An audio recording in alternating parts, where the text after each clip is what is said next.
Hi friends, happy Monday. Today is Monday, March 1st, and for Reading with Principal Rabb-Patterson, we are going to be focusing on the month of March, women who have changed the world, since March is Women's History Month.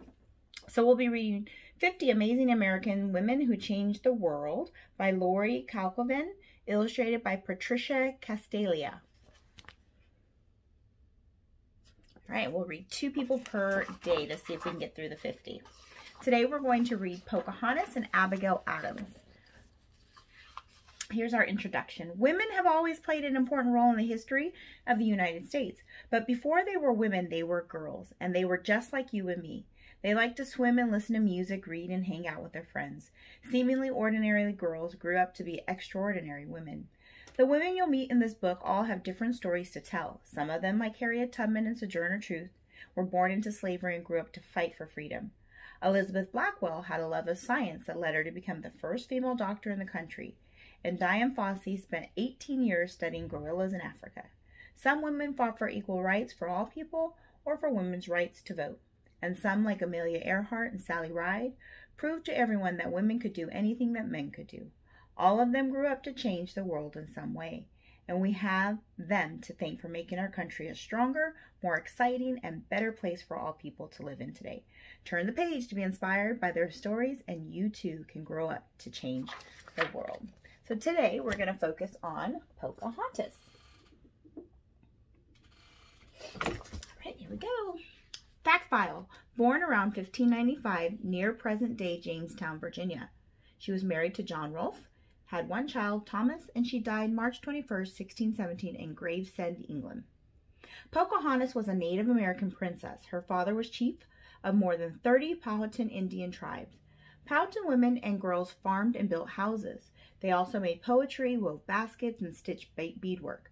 At night, there was music and dancing. Pocahontas loved to dance. In 1607, a group of Englishmen founded a settlement of the banks of the James River. The settlers struggled to find food and many died. One settler, John Smith, was captured by the Powhatans. He was about to be put to death when Pocahontas, who didn't want to see him hurt, saved his life. Pocahontas started to visit Jamestown. She and Smith learned to speak to each other's languages, and she kept the colonists alive with gifts of food. She also warned Smith when her father planned to attack, saving his life for a second time. Smith sailed back to England, and Pocahontas didn't visit the settlers for many years. Then, in 1613, she was taken prisoner by the English, who wanted to negotiate with her father. Her father refused, so Pocahontas continued to live with the settlers. One man, John Rolfe, fell in love with her and asked her to marry him. She said yes, and together they had a son named Thomas. Pocahontas' real name was Matauka. Her father nicknamed her Pocahontas, which means playful one. She loved to laugh and dance and sing. The Pocahontas Peace. After Pocahontas married John Rolfe, there was a new peace between the English settlers and the Powhatans. This friendship, known as the Peace of Pocahontas, lasted for many years. In May 1616, she sailed with her small family to England, where Pocahontas was presented to the British King and Queen. She was a star in London society. About a year later, the family boarded a ship to return home. They hadn't gone far when Pocahontas became ill, and she died soon after. Abigail Adams, First Lady, Advocate for Women's Rights. Fact file. Born November 11, 1744 in Weymouth, Massachusetts. Spouse, John Adams.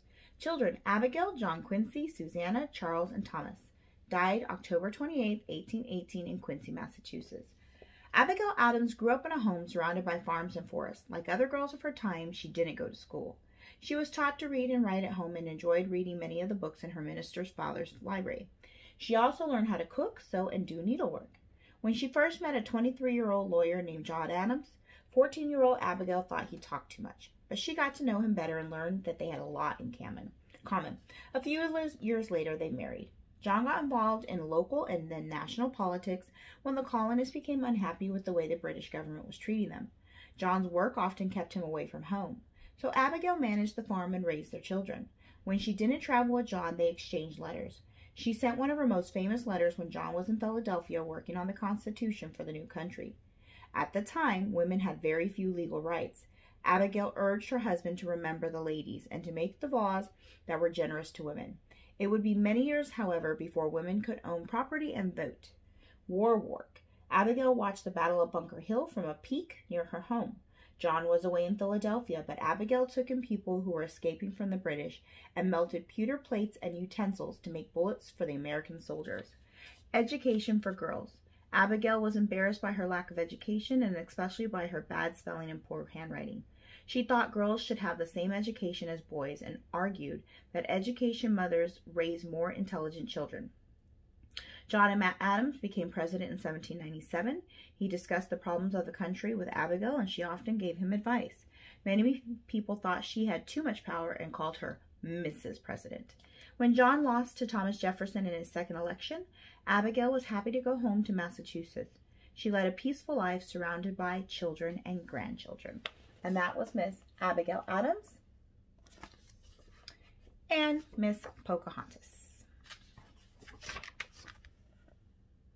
Have a good evening, friends.